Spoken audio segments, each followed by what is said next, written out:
Hello and welcome back to Shakesyear. We are getting towards the end of the second Maiden's tragedy. We get to hear from Govianus today in Act 5, Scene 2. Now in this scene, Govianus has disguised himself as an artist because the tyrant king has been keeping Lady's body in the court and sent for an artist to try to make her look alive again because she's dead. She looks very dead. And when they brought her body out earlier in the scene, she's supposed to be wearing like all black so that it makes the paleness of her skin pop and all this sort of thing.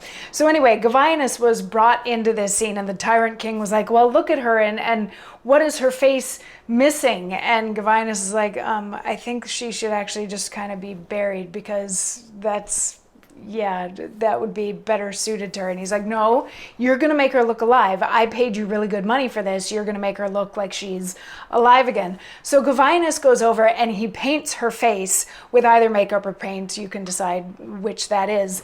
And while he's doing so, he puts poison on her lips and he talks to her a little bit. He's like, I'm so sorry that you don't get to have a restful afterlife, but things are going to get better soon.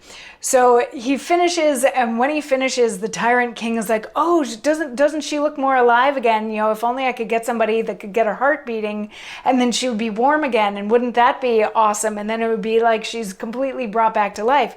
And Govianus is still towing the line of, this is a gross thing that you're doing and she really should be buried and respected and everything. And the tyrant king goes over and he starts talking to the body of Lady and he's like, oh, aren't you beautiful, my beautiful angel, blah blah blah. And he kisses her and he's like, something smells a little weird. And Govianus is like, well, I don't know, maybe it's the paint that I used. And the tyrant's like, well, is it old or something? And Govianus is like, well, it was the best poison that I could buy with money.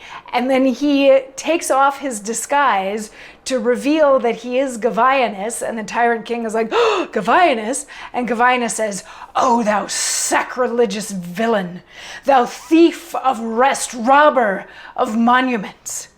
Cannot the body after funeral sleep in the grave for thee? Must it be raised only to please the wickedness of thine eye? Does all things end with death, and not thy lust?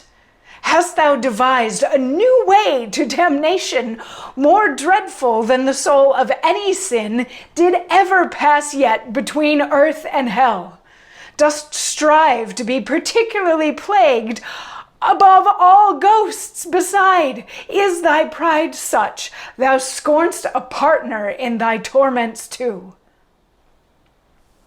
So this is Govianus basically just laying into the tyrant king and being like, you are disgusting. What you have done here, like you should have just let the body stay where it was in the tomb.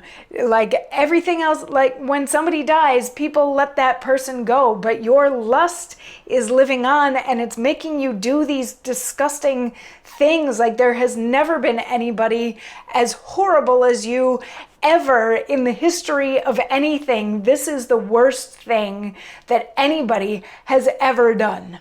And the tyrant king is like, do you know who you're talking to? I could have you put down in a second. And Govianus is going to have some thoughts on that in another monologue that we will hear tomorrow. So I will see you then. Mwah.